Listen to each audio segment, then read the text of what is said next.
De volta à Rádio Jovem Pan, agora na rádio e no YouTube. Tite é o novo treinador do Flamengo, hein? O Tite assinou contrato com o Flamengo hoje. Modéstia à parte, Vanderlei Nogueira trouxe tudo em primeira mão aqui no Bate Pronto, lá no canal Pilhado. Falei na quinta-feira que o Tite já começava a trabalhar e assinava na segunda.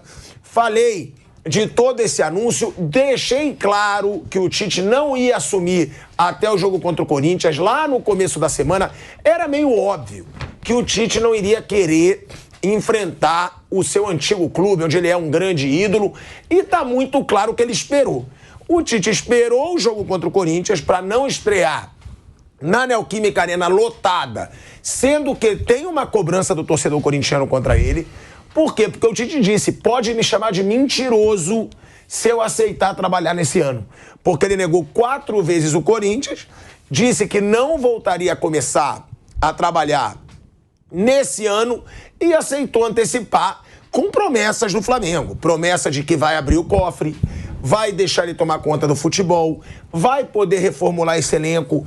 Então é o Tite chegando ao Flamengo com pompa e contrato até o fim de 2024, como a gente também antecipou aqui, e além disso, 2,5 milhões de reais por mês para o Tite e sua comissão.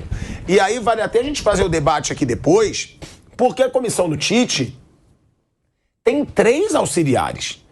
Não sei se precisaria na seleção brasileira, tudo bem. Agora, no clube, 3 auxiliares, é o César Sampaio, é o Kleber Xavier e é o filho do Tite. São 3. É uma comissão cara. Tem ainda o Maceredian, tem o analista de desempenho. 2,5 milhões de reais por mês. Eu acho que só vai pagar menos que o Palmeiras paga para o Abel Ferreira e para sua comissão técnica. Então o Tite assina com o Flamengo e vai ser apresentado nessa terça-feira. Amanhã o Tite é apresentado ao Flamengo, como diz o Vamp. Bate Pronto a informação, a gente trouxe tudo em primeira mão. Fábio Piperno, boa contratação do Flamengo, é o que eu falo. O melhor para mim seria o Mister, o Jorge Jesus. Não tendo no mercado, eu acho o melhor nome, né, Piperno? O Tite é o melhor nome de todos, é o melhor técnico brasileiro, é um técnico com mais história, vencedor, enfim, técnico de Copa do Mundo. A gente pode, enfim, contestar ou não o desempenho da seleção brasileira nas 2 Copas, mas a verdade é que até os 2 mundiais, o Tite fez um trabalho que eu avalio como muito bom. Então o Flamengo não teria nenhum nome melhor no mercado para, enfim, contratar. Só espero que tenha um pouco de paciência e cuidado, porque o Flamengo também precisa, né, de um trabalho de reformulação de elenco. E veja, não é porque está cheio de perna de pau no time. São jogadores que talvez já tenham esgotado o seu ciclo. Enfim, jogadores que talvez não consigam oferecer ao Flamengo aquilo que de fato eles são capazes. E olha, o Flamengo, o Tite vem acompanhado também de uma comissão técnica de seleção brasileira. Eu acho que, assim, o Flamengo larga na frente para 2024. Eu acho que é uma excelente contratação e acho que o Mengão vai ter aí momentos auspiciosos pela frente. Bruno Prado. O Flamengo agora começa com o Tite um novo trabalho. O Tite é muito competente, é o melhor que temos aqui brasileiro. O Flamengo tem um elenco muito bom, mas o Flamengo é um time difícil de trabalhar. Vamos ver como que vai ser.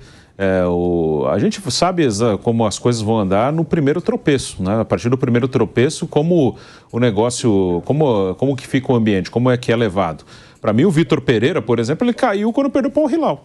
Ali era o 3º ou 4º jogo, a partir daí qualquer coisa que ele fizesse ia ser desconsiderada, a não ser que fosse algo muito fora do normal, né? E o Sampaoli caiu quando perdeu para o Olímpia. Também daí para frente qualquer coisa seria desconsiderada. Até um título de Copa do Brasil acho que não mudaria muito a opinião sobre o Sampaoli. Então vamos ver como vai ser a reação com o Tite quando ele perder o primeiro jogo importante. Aí que a gente vai saber que competência ele tem, como acho que alguns que passaram pelo Flamengo nos últimos anos têm também, não são todos ruins que passaram pelo Flamengo. e o Tite pode fazer sim um bom trabalho. Ele normalmente tem boa relação com o jogador. Os estrangeiros, alguns se dão bem como o Abel, até nessa questão do relacionamento, mas muitos se assustam, como é o negócio aqui no Brasil, esse exagero quando ganha ou quando perde, aquela coisa, o jogador, mas ele não é da resenha, ele não conversa, ele não explica, assim, tem um choque cultural muito grande. E a maioria, eu acho que até não consegue, porque sente esse choque muito grande. Aqui é muito assim, muito... ganha Deus, perde é uma porcaria. Sai do time, ele não me explicou. Aí se conversa muito e perde é frouxo. Se não conversa e perde é porque não é autoritário. Assim, aqui não é fácil. E alguns estrangeiros sentem esse choque cultural e se assustam, né? O Abel é um dos poucos que conseguiu administrar bem. Agora no primeiro momento de derrotas seguidas, ele também já não parece muito feliz. Mas o Tite sabe administrar isso aqui, né? O Tite sabe como lidar com o jogador brasileiro, com a imprensa brasileira, com torcida brasileira. Mas a gente vai ver no primeiro tropeço como vai ser a reação da comunidade rubro-negra com o Tite. E o Tite chegando ao Flamengo com disposição de quem tomou um feno grego, hein, o Vanderlei Nogueira? A gente espera que ele tenha sucesso lá, né? Que ele tenha sucesso. Só o tempo vai dizer, mas é um grande treinador, um treinador importante, uma comissão técnica de seleção brasileira. Enfim, tem a grife que o Flamengo diz que sempre precisa. Né? O Flamengo diz que precisa ter um status importante no seu departamento de futebol. E, sem dúvida alguma, o Tite lidera esse staff. São personagens importantes lá que ele vai levar para a comissão técnica. Bom, você falou que já está assinado, né? Já. Okay? Assinou hoje. Deve ser apresentado amanhã. Então, eu vou contar, visto que eu vou falar, a partir de hoje. Está assinado, então ele é o técnico do Flamengo. Entre o último dia da Copa do Mundo até hoje, nós vivemos, né, até agora, 295 dias, ok? 295 dias depois do último emprego, o Tite volta ao trabalho. Não meteu a mão na massa ainda, mas já assinou. Deve ser apresentado amanhã. De amanhã, mas de hoje até o dia 3 de dezembro, que é o final do Campeonato Brasileiro, são 55 dias. Mas nós temos agora a parada da FIFA. Você tira 10 dias. Ele vai estar lá no escritório dele, aquele negócio todo, vai fazer uns treinos, tudo bem. Não é nada entusiasmante. Mas, e depois desse 10º dia dessa parada, até o final do Campeonato Brasileiro, serão 45 dias. O Flamengo tem 12 jogos pela frente. Uma média de um jogo a cada 4 dias. Mas a gente sabe que depois do jogo, no dia seguinte não tem treino, e um dia antes do jogo também não tem treino. Então ele vai ter, entre um jogo e outro, 2 dias para treinar. Convenhamos que é mais ou menos aquilo que um técnico de seleção brasileira faz quando convoca. Ele tem no máximo 1 ou 2 dias para... Ô, moçada, estou aqui, alguma coisa tática, e um abraço, vai para o jogo. O time pode melhorar? Claro que pode melhorar. Já melhorou, segundo o Asmar avaliou aqui, só com a saída do treinador, do Sampaoli. Então, pode melhorar. Né? Mas eu acho que ele vai meter a mão na massa mesmo quando tiver um pouco mais de tempo, preparando para 2024. Pronto, então eu estou falando isso porque para muita gente ele vai ser criticado mesmo a partir de quando for anunciado. Os corintianos já estão criticando. Ele vai ser chamado de mentiroso e tal, porque quando ele terminou a sua participação no Campeonato Mundial, ele anunciou já com antecedência, inclusive, antes da Copa, né? Mas ele anunciou que, olha, em 2024 não trabalho mais. E aí, em algumas entrevistas, ele disse que me chamem de mentiroso, isso que o Asmar está falando é verdade, tem a gravação. Mas espera um pouquinho só. O período sabático não necessariamente é de um ano. Ele é que deu o tempo de um ano.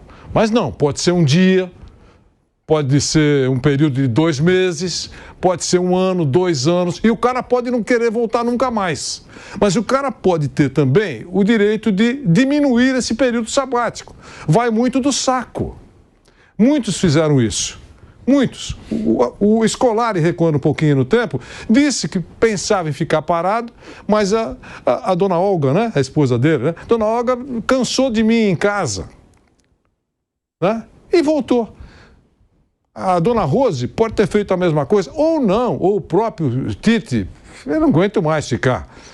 Recebeu uma proposta, convenhamos, importante do Flamengo e decidiu voltar. Então, não me choca e nem considero um quebrador de promessas, nem um mentiroso, um cara que volta a trabalhar 295 dias depois do último emprego. Eu não vejo nenhuma tragédia nisso. É um direito. Agora, mas muitos corintianos estão decepcionados. Reconheço que tem razão, pelo amor, ele foi feliz, o Corinthians estava apertadíssimo, se ele chegasse seria uma boa dose de tranquilidade, um grande reforço. Não, e ele falou, né, Wander? Ele falou, pode me chamar de mentiroso. Aí estão chamando. Sim, mas aí, tudo bem, eu estou só dizendo que eu entendo, respeito quem não entende, eu entendo a volta dele, né? E não considero isso uma quebra radical de promessa. Vou repetir, 295 dias depois do último emprego e está a 40 dias do encerramento de uma temporada. É muito natural e inteligente que ele já chegue na casa nova para começar a meter a mão, sentindo e estar pisando, para começar uma temporada. Né? Não se fala. Toda hora aqui, que tem comentaristas importantes e também em outros lugares, olha, tem que mandar embora o técnico agora, já traz um outro, já pensando na próxima temporada. Ou a gente não fala sempre isso? Fala sempre isso. Quer dizer, então, agora, quer bater no Tite, cada um. E o corintiano, especial, o torcedor, está decepcionado, eu compreendo. Decepção é um sentimento negativo, de acordo com aquilo que você tinha como expectativa. Alguns têm uma decepção enorme, outros têm uma decepção razoável e outros não têm decepção porcaria nenhuma, entendendo que aquilo que aconteceu não tem que provocar decepção. Então é uma coisa pessoal, de cada um. É por isso que eu estou fazendo esse pequeno discurso, dizendo que é uma contratação importante e eu acho que ele espera mesmo. Mas ele escapou do Corinthians. Eu, se tivesse no lugar dele, teria um enorme constrangimento de estrear na Arena do Corinthians, contra o Corinthians, dirigindo o Flamengo, sabendo de todos os episódios anteriores de que havia um sonho dourado para muitos corintianos, que eu voltasse para aquela casa onde eu fui feliz. Então, se eu pudesse não passar por esse constrangimento, nem provocar constrangimentos, eu faria isso. E foi o que ele fez. É isso que eu queria dizer sobre a chegada do Tite, que você está dizendo que já assinou. Agora, a gente já falou que é uma boa, que era o melhor nome no mercado, e o Tite vai chegar com toda essa situação do Gabigol. Né? Por quê? Porque ele não levou o Gabigol para a Copa. O Vampeta trouxe aqui a informação várias vezes que o Tite não gosta da personalidade do Gabigol. Fontes seguras do Vampeta na época de seleção brasileira disseram: Gabigol não vai para a Copa porque o Tite não gosta da marra dele. E se confirmou. O Vampeta falou que ele não ia para a Copa, ele não foi.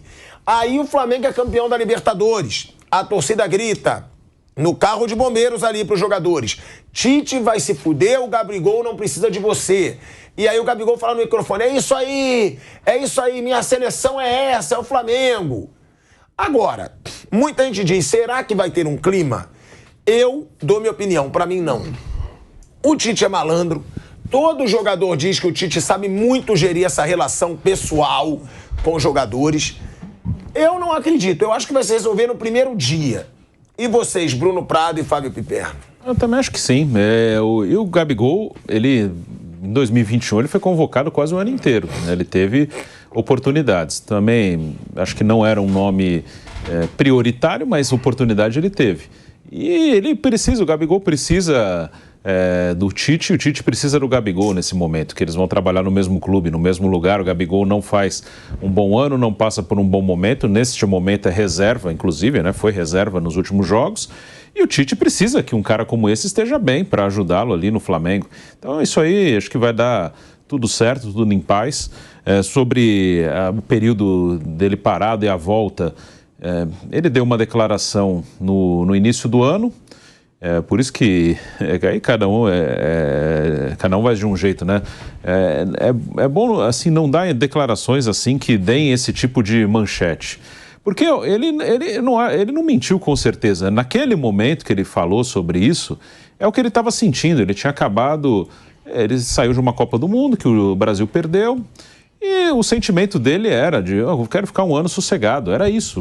O que ele falou naquele momento é o que estava na cabeça dele naquele momento. Só que depois de quase 300 dias, como o Vanderlei passou aqui a data, 295 dias, né, exatamente, a dor diminui. Uma coisa é falar, dar uma declaração, sei lá, 1 mês, 2 meses depois de uma grande derrota. Depois de um tempo, tudo vai diminuindo. Qualquer coisa, na vida, na nossa vida, a gente passa por decepções, passa por coisas boas, e depois de um tempo, tanto a coisa muito boa quanto a coisa muito ruim, ela vai diminuindo de peso ou de importância, porque a vida vai seguir, você vai fazer outras coisas, e outras coisas vão acontecendo. Então, eu acho que naquele momento ele não falou uma mentira, é o que estava na cabeça dele mesmo. Não, eu quero ficar um ano em paz, sossegado. Agora já passou, com certeza já está mais descansado, a cabeça já está melhor e teve um convite muito bom, que ele considerou muito bom, uma ótima oportunidade que é dirigir o Flamengo. No Corinthians, para mim ali o Tite foi feliz no Corinthians e o Corinthians foi feliz com o Tite, não tem dívida nenhuma de ninguém com ninguém. A gente pode lembrar, o Tite foi campeão brasileiro em 2011, Libertadores 12, Mundial em 12. Né? O Libertadores e um título inédito e o Mundial hoje é quase impossível para um time sul-americano ganhar um Mundial, tanto que foi o último que ganhou e talvez seja o último na história a ganhar um Mundial de Clubes aqui da América do Sul. E um ano depois, o Corinthians optou por não renovar o contrato dele. Um ano depois ele sabe que o Corinthians quer que ele saia. E qual é a dívida? Qual é o negócio? Então, ele vai trabalhar em outro clube, como vários profissionais aí. Se ele volta para o Corinthians e perde, o Corinthians manda o cara embora também. Então, não tem dívida. Ele teve oportunidade e entregou o trabalho no Corinthians e pronto. E Perno, da relação com o Gabigol também. Perfeito. É isso que o Bruno falou. E tem uma coisa. Todo mundo é profissional, muito bem pago. Imagina que caras com salários aí, da dimensão que os dois têm, enfim, no Flamengo, o Tite, no caso, agora vai ter, né? Tem que ficar olhando para trás para esse tipo de picuinha. O Gabigol, sim, precisa se esforçar, precisa ralar muito para reconquistar o espaço dele. Ele está reivindicando, inclusive, uma renovação com o Flamengo, antecipar essa renovação, isso não foi acordado ainda, até porque o desempenho dele é colocado também sob suspeita, ele não vem jogando bem. Precisa ver se o Tite vai querer mantê-lo. E ele vai ter que mostrar, ele vai ter que comprovar que pode ser um jogador útil. Repito, o Flamengo contratou a melhor alternativa possível. Acho que o Tite é um cara capaz de voltar a fazer desse elenco e desse clube, e tirar desse clube um time ganhador, de fato. Eu acho que o Tite também sabe que não dá para confiar tanto em promessa aí de dirigente, jogador, da mesma forma que o futebol é dinâmico. Se os resultados não aparecerem, daqui a pouco vai ter gente pedindo a cabeça dele. E olha, essa história de que ele ia tirar um ano sabático, ele tirou 10 meses. A Copa do Mundo acabou no início de dezembro, a gente está no começo de outubro. São 10 meses, ele praticamente cumpriu aí esse período, né? Então eu acho tudo normal. Acho que ele volta no horário, no momento em que ele bem entender. E, aliás, no ano passado, quando o Vanderlei conseguiu agendar uma entrevista dele conosco aqui na Jovem Pan, ele falou que mesmo ganhando a Copa do Mundo, ele ia dar uma parada. Ele foi claro, quer dizer, ele não condicionou isso a perder, arejar a cabeça. Ele falou que mesmo ganhando ele ia dar uma parada. Eu até imaginei que ele fosse voltar no meio do ano, caso tivesse algum convite muito tentador de um grandão da Europa. E é claro que perdendo a Copa, esse mercado também se fecha. Se tivesse sido campeão do mundo, é possível que ele acabasse recebendo uma proposta um pouco mais sedutora. Como não foi assim, continuou lá descansando, tirando o sabático dele, está tudo normal.